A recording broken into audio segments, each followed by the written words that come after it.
So this is a demonstration of slip stitching facing onto the zip tape. So you would find this, that you would need to do this at the top of maybe skirts or trousers where there's a zip opening, a concealed zip or an invisible zip opening, and there's the finish on the top. Say the waist of the garment would be a facing. So here we have, this is just a sample. So this would be the garment, and here's the zip sewn up, and here's the little strip that's the facing. So you're at this stage. It might look like this for your garment. What might be nice to do is to press this back at a 1.5 seam allowance, because you want to keep the measurement of your 1.5 there, because as you turn it onto the inside and place it here, you want to be sure you've just turned over your correct seam allowance.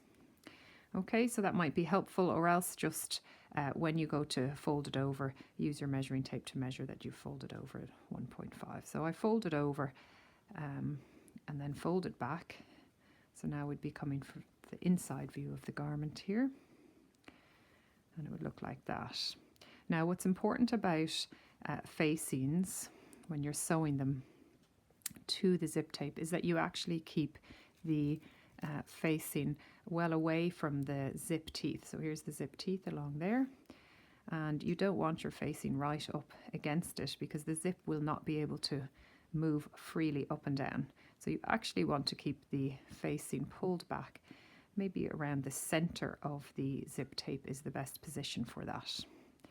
So once you have got it nicely folded over and in place, you want to just be sure to pull it back away from the zip teeth and pin it into place.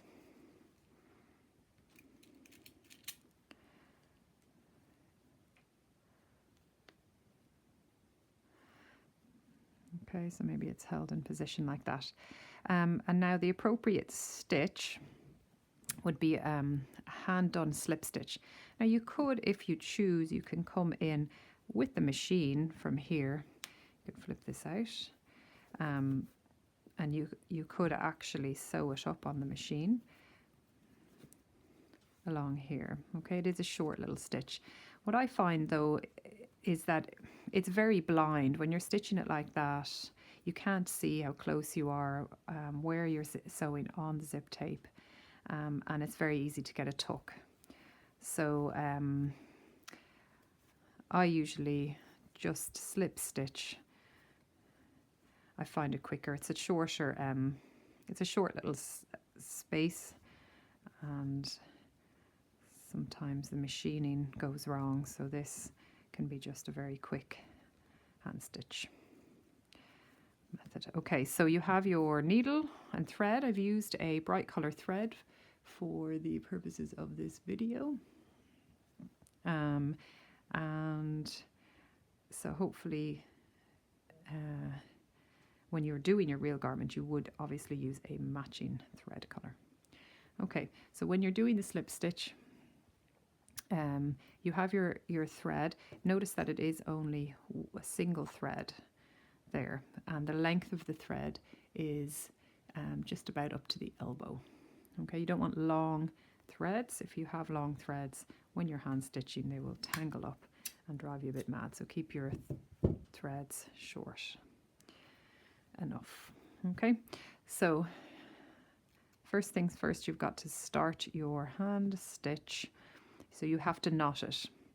So you knot it onto the fabric. So you take maybe underneath there, hidden, take a little stitch. Okay.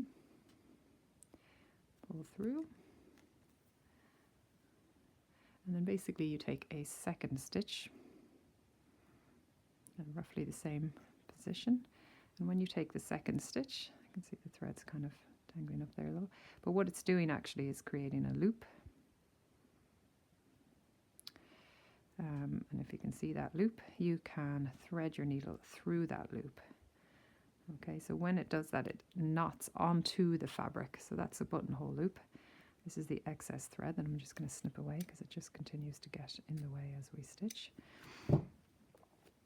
So that's one one knot. So I'm going to take a second knot again, taking a stitch right next to where it was, or even in the very same sort of place as that first small little stitch.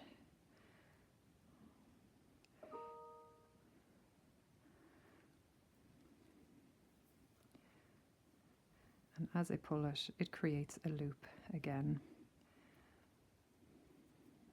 Here, this loop is kind of tangled up, but you see that there is an actual loop, and I'm putting my needle through that. And that knots it very securely. So it's much better than trying to tie a knot in the end of your thread. Okay, that's very problematic. First of all, it's hard enough to tie a knot. I'm just snipping this thread now.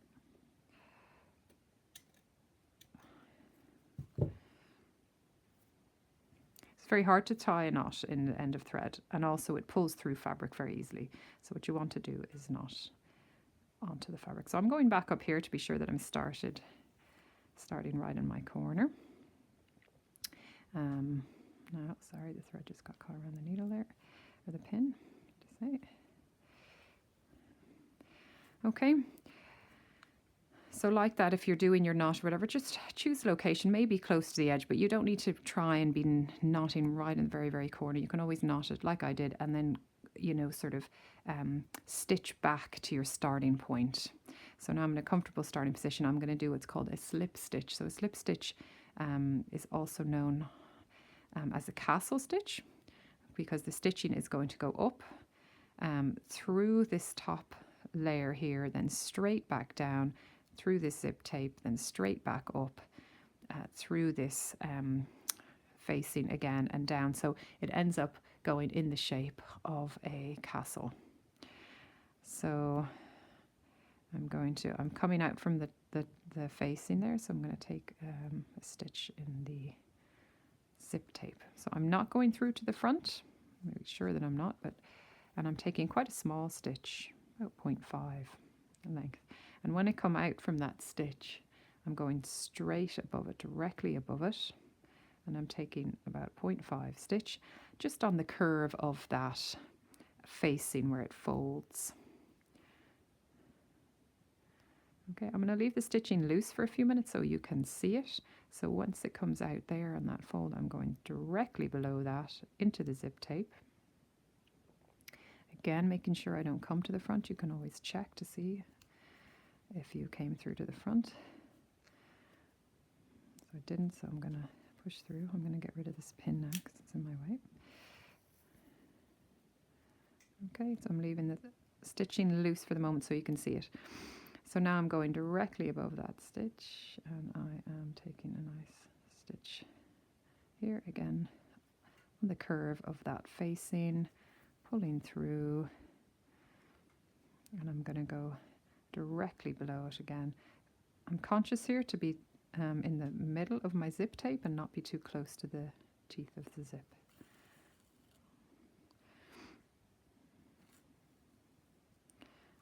Okay. So they should end up looking like straight lines or straightish lines. So directly above that now I'm going into my facing, taking a small stitch again, pulling through, and then coming straight back down, right directly under it, another 0.5. So what you can see hopefully is that they're just kind of straight lines pretty much, and slightly angled. But so because they're directly above each other, when you pull to tighten it, it goes really invisible. So even though I have used this turquoise thread, you can barely see a tiny little flex there where I wasn't directly on top, where it was the tiniest bit of an angle.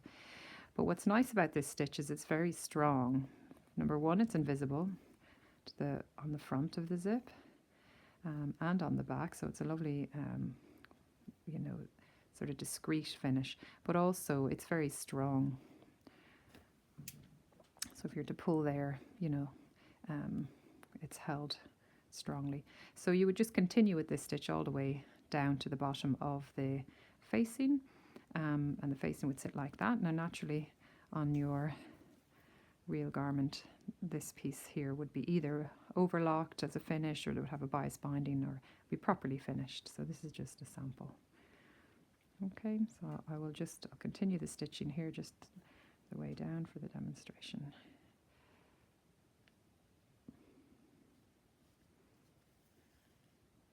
And if you're, you don't need to leave it loose if you are actually stitching it, like I was leaving it loose for the demonstration, but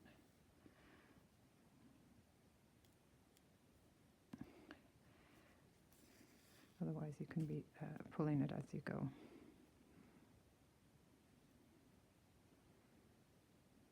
Okay.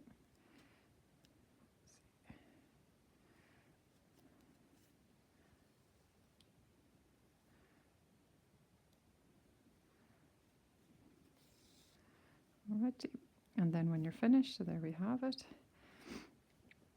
you can again do your stitch, maybe stitch, I'm going to stitch back up to that side, and I'm going to take a little loop, create a loop, that creates a loop. I'm putting my needle through that and pulling again, so I'll do that again slowly. So I'm taking a stitch right next to where I've just done my knot. As I pull through, it creates a loop there. You can wait till it's small if you like.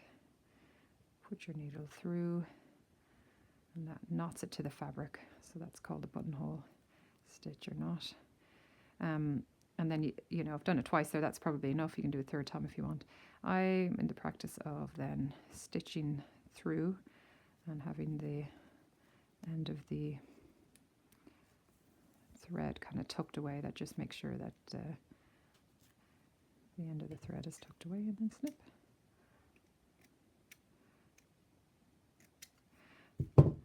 Okay, I'll get lost in there. Okay, and there you have a nice finish to your zip. Turn over your facing, so this will be again the top of a trouser or a skirt.